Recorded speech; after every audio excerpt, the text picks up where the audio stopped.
Now, most of the stuff that I have in my boxes I've collected over the years, it isn't books. I have a lot of books, no doubt about it, and some of them are special, but most is other stuff. Unfortunately, this little stack that ended up in my studio when we were sorting through stuff to make room for in the workshop area that Teresa uses, there were a few books, including this one, which I bought because I was bound and determined to read the original source, Origin of Species by Charles Darwin. And one reason was that I'm the co-creator of the Dramatica theory of story structure, which led to a whole theory of the narrative approach to psychology, explaining psychology as narrative, or as narrative as actually a model of what psychology we actually have, and we just call it narrative. And it turned into the Dramatica software that sold hundreds of thousands of copies all the way around the world, and was used by Academy Award winners, a Pulitzer Prize winner, to help structure their stories.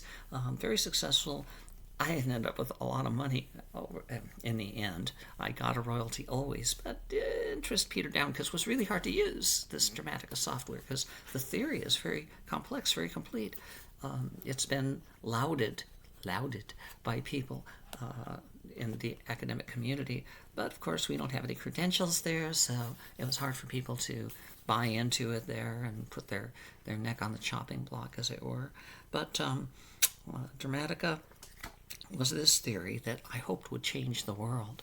And secretly, now that I'm turning 70, I still have that dream. And so I'm publishing more and more of my original notes, and I'm even writing a book called Narrative that has Dramatica, and then the middle one, the story mind, about the psychology, narrative psychology of the mind, and then mental relativity to talk about how that narrative pattern, it's a filter through which we see even the physical world, and the patterns we see in physics sometimes are more how we're looking at it rather than what we're seeing.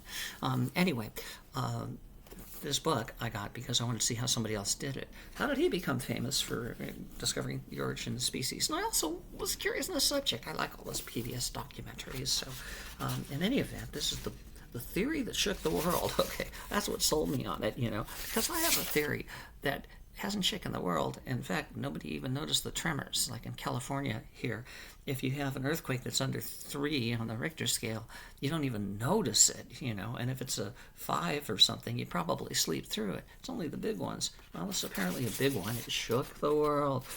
My theory, hundreds of thousands of people who use it, probably millions know about it, didn't shake a damn thing. Well, okay. Frustration at 70. Anyway, let's see what it says here in its first words, because I've never actually even cracked the cover on this one. There's lots of chapters, old style, where they tell you what the subject matter is, and the main chapter headings, and then he says, introduction to the Mentor edition? No, that's not even his words. Where are his words? This is, God, you guys have got to be so bored with this. Okay, introduction. When on board the HMS Beagle as a naturalist, I was much struck with certain facts in the distribution of organic beings inhabiting South America. Well, there you go. Isn't that a gripper? It's about 500 pages long. I want to read it.